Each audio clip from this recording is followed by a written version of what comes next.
Welcome back, everybody. We are here today to read Patina Chapter 4. At the end of Chapter 3, we were able to go through at least a half a day of school with Patty. We really get to dive into the idea that, she does not like Chester Academy.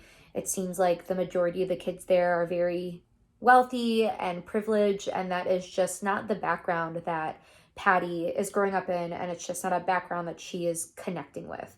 She really tries to connect to those girls in her group project, and they honestly just kind of shut her down or just completely ignore her. But it does seem like she really relies on those relationships that she has on her track team, which is where we're going to start today, is track practice. And I'm excited to see all of that from her viewpoint. So let's go ahead and get started with Chapter 4 today.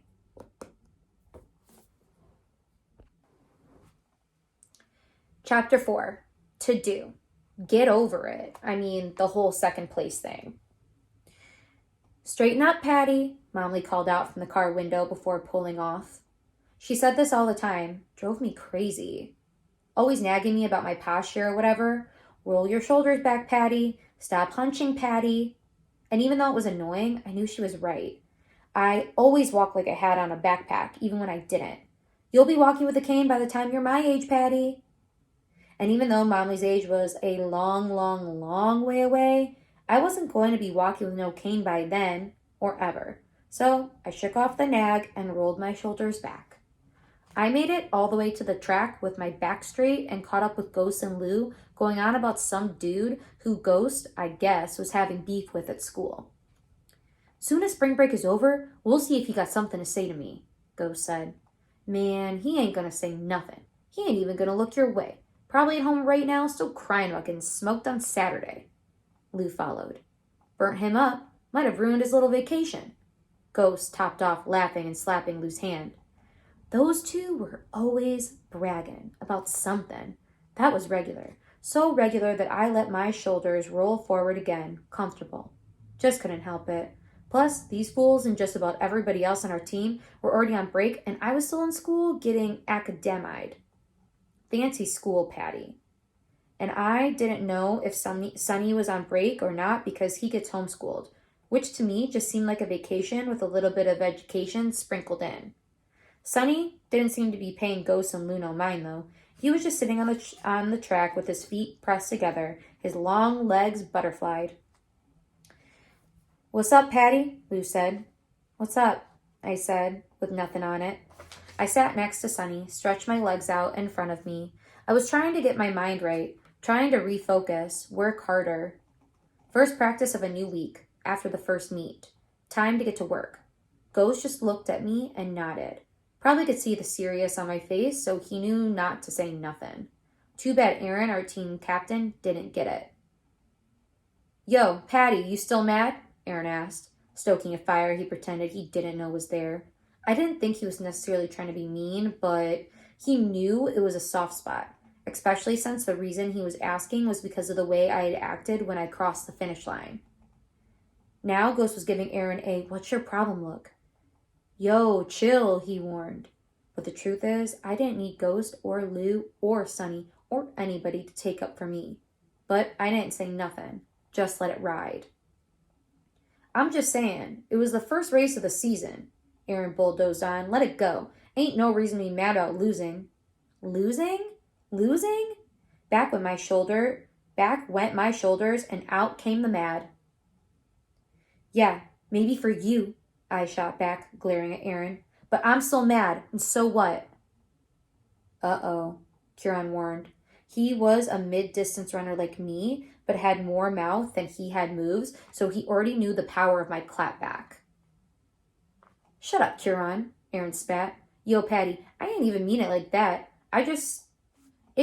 You got second place and was acting all funky for the rest of the meet. Like no one else had races to run. Like you ain't got teammates that needed your support. Spoken like a true captain. I didn't respond. Just stretched my arms out in front of me and grabbed my left foot, pulled myself down until my head was on my knee.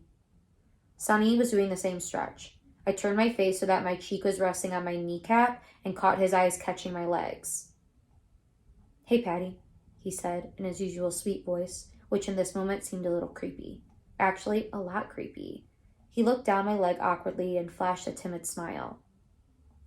Hey, Sonny, I replied, uncomfortable. Was Sonny checking me out? If he was, now is not the time. Also, no.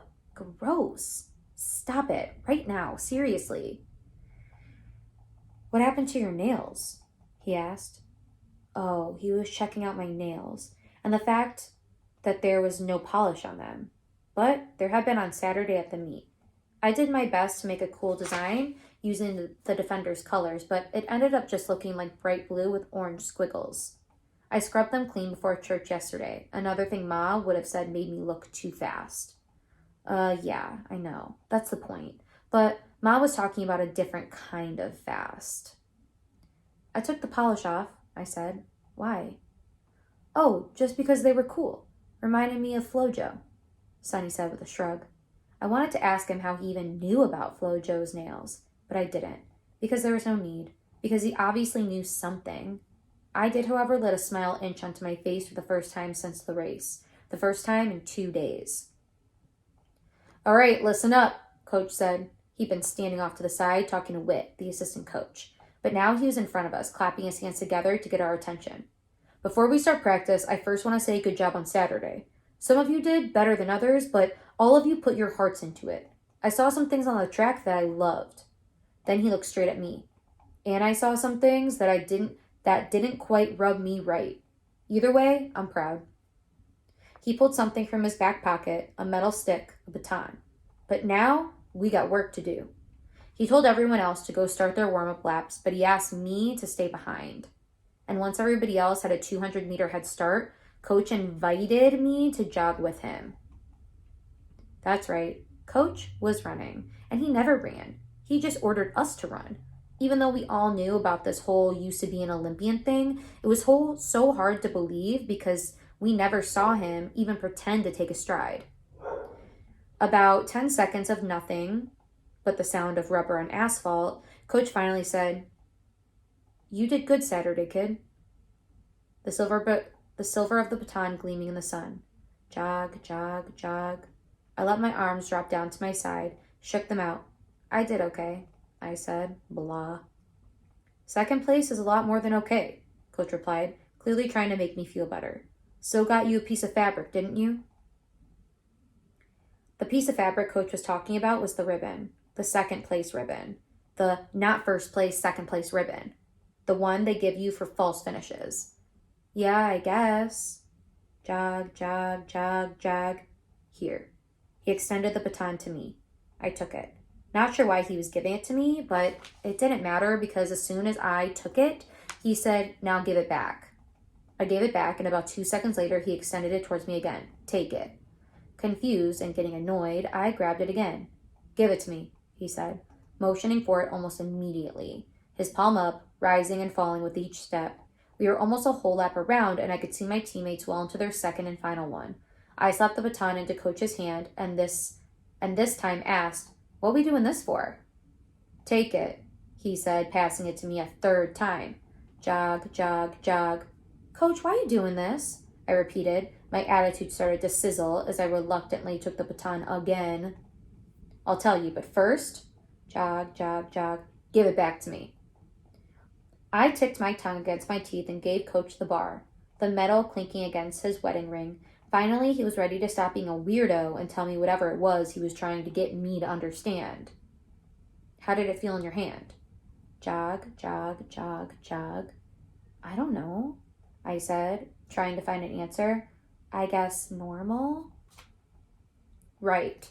It felt normal. Every time it went from my hand to yours and from yours to mine." Coach passed the baton from one hand to the next. "Now imagine it's got magic powers, and every time I give it to you, I'm transferring some kind of power from me to you, like strength or something. And when you pass it back, you transfer your power to me. So we stay balanced. Now, if for some reason you decide not to pass it to me, what do you think happens?" "I don't get your strength," I said in the voice I give the hair flippers when they tell me I should try a little powder on my nose. The whatever voice. "Exactly." Jog, jog. Coach cleared his throat and tried to sound as if he wasn't winded, but I knew he was, because his words were thinning out. Now this baton represents the energy of our team. When we're passing it from one person to the next, the team's energy stays, like you said, normal. But if anyone decides they don't want to pass it, they don't want to participate in it, well then that energy is knocked off balance and your teammates are left empty-handed, weakened. You understand? So here's what I was figuring out about Coach. He was probably one of those kids who wrote poetry and stuff like that.